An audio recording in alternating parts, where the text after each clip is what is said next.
il est là. Ce briquet, c'est l'héritage qu'a laissé l'homme qui m'a le plus marqué dans la vie. Monsieur Poha.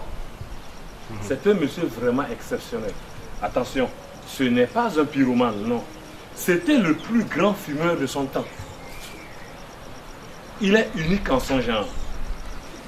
Quand les gens passent leur temps à bavarder et à se raconter des histoires, lui, il allume une cigarette.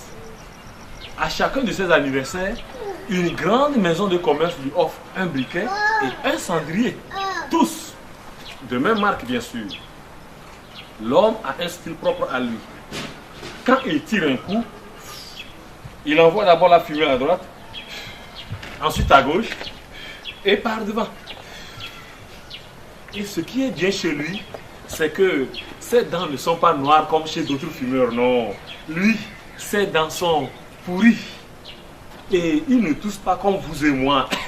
Non. Lui, pour tousser, il fait...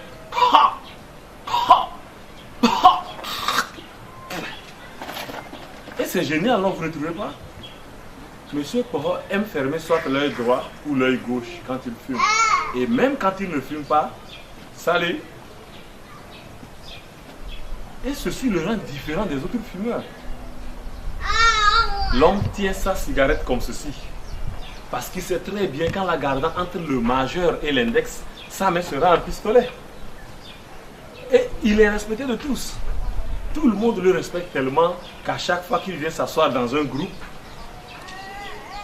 le groupe lui cède la place sans dialogue national. S'il vient s'asseoir à côté de vous, vous allez quitter le fauteuil sans l'aide d'aucun facilitateur. Alors, moi je me suis dit une chose. Si les gens lui cèdent aussi facilement la place, sûrement, c'est qu'il a un secret.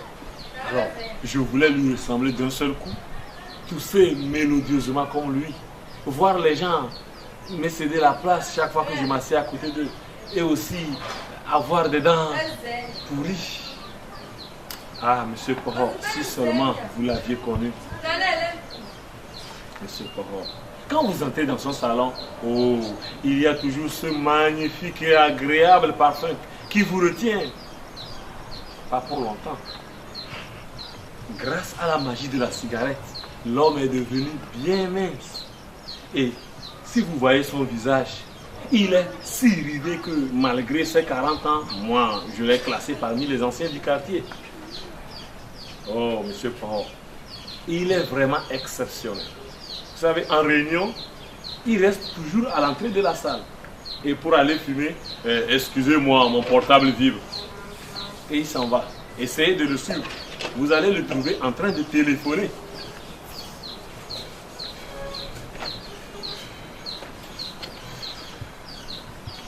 La cigarette est devenue sa religion. Un matin, il a épuisé un paquet entier et sa femme réagit.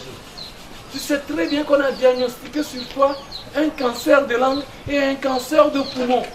2300 francs de cigarettes par jour pendant 365 jours. Et ça fait 15 ans que tu fumes. Tu y as pensé? Oui, ça me permet d'oublier les soucis de la maladie.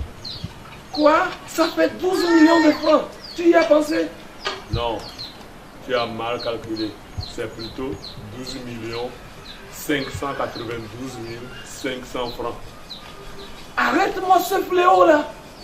Ce n'est pas un fléau, c'est la cigarette. Ça va te tuer. Regarde comme tu es. Ouais, je sais très bien que nous devons tous mourir de quelque chose, non? Jésus est mort pour vos péchés. Moi, j'ai choisi la cigarette.